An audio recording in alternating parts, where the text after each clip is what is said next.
everybody, it's Jason Blaha with Ice Cream Fitness here. Sorry I'm a little late getting these Q&A started for Monday. I had a really heavy session today, set a couple of PRs, and it just floored me and I had to take a nap. But let's go ahead and get this started. But hold on, let me give you guys a bicep shot first. Alright, first question. How can I reduce butt winking when squatting? Butt winking also stands for interior pelvic tilt, which is your pelvis tilting over at the bottom of your squat. Now, it's subject to debate by experts on how to fix this and whether it's even a major problem or not. I think personally that it is a bit of a problem for safety.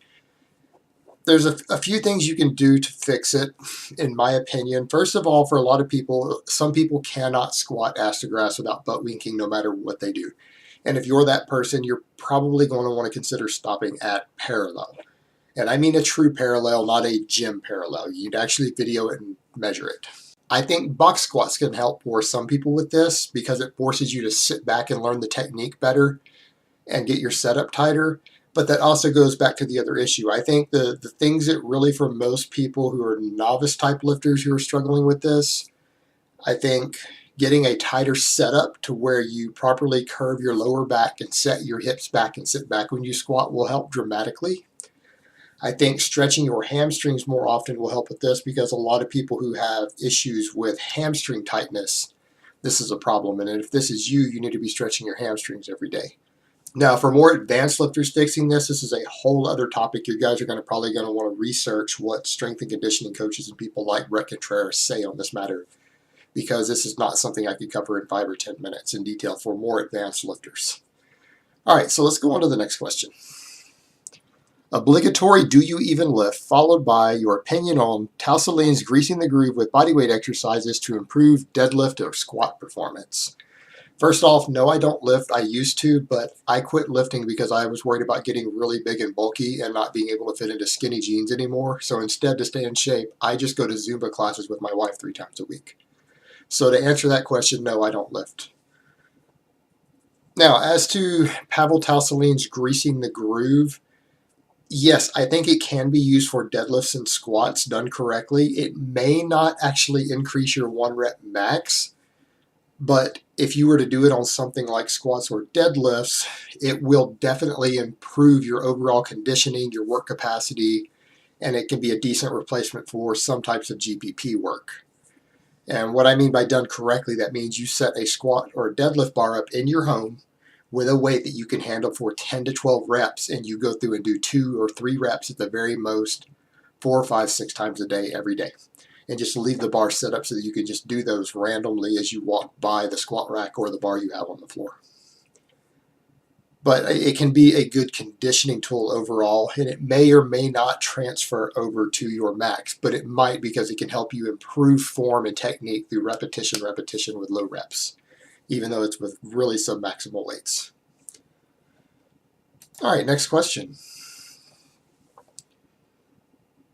Is there any way to overcome tricep tendons that don't agree with isolation movements, skull crushers being a big one? First of all, you guys need to look through some of my videos because I have answered this in depth detail. The biggest issues with tendonitis on isolation movements is because people don't know how to do them correctly.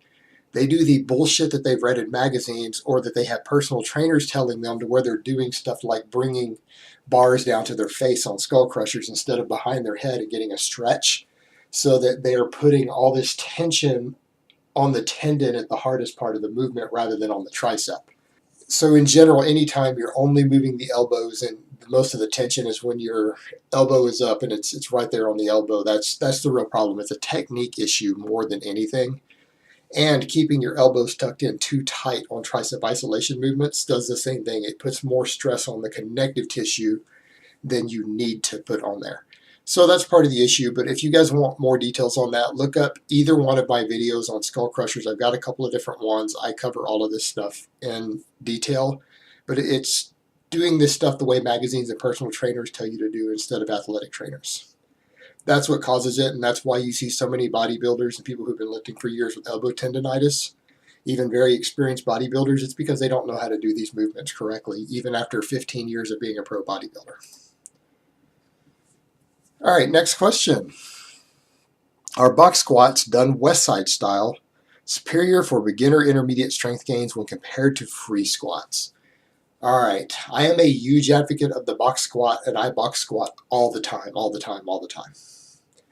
However, for most beginners and even intermediates, I wouldn't necessarily have them go to a box squat.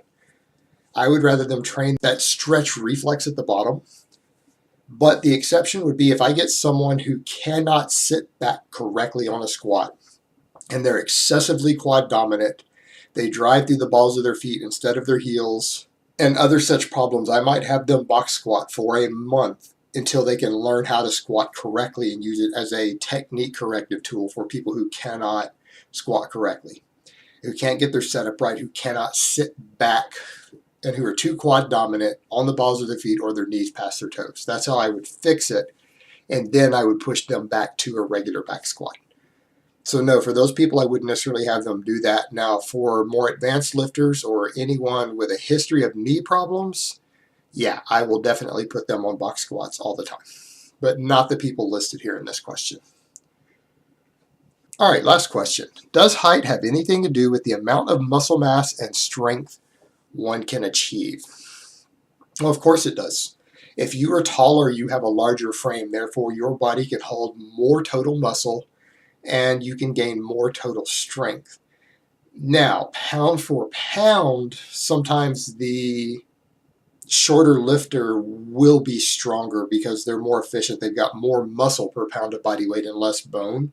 But in terms of gaining total absolute size and absolute strength, the taller guy has an advantage. But pound for pound, the shorter guy will have an advantage in weight classes, usually for things like powerlifting or Olympic lifting. And the same for bodybuilding purposes. If you're in a given weight class, sometimes a slightly shorter guy or the average height guy is going to look bigger and more aesthetic overall just because of the way his frame fills out. So there's really a couple different ways to look at that. But regardless of which one you fall into, whether you're short, medium, or tall, you have what you have to work with, so use it to your advantage and live with it. And don't worry about it because it might seem like the grass is greener on the other side, but there are advantages and disadvantages all the way around. Other than for really serious competitive bodybuilding, you want to be close to average height. You don't want to be too tall and you don't want to be too short. It's going to be harder to make it in the sport. But for the majority of people, they're not going to compete as a professional bodybuilder, so it's not really a big deal. All right, guys, I'll get another one of these out for you later today, but that's all I have to say on this for now, and I will talk to you guys next time.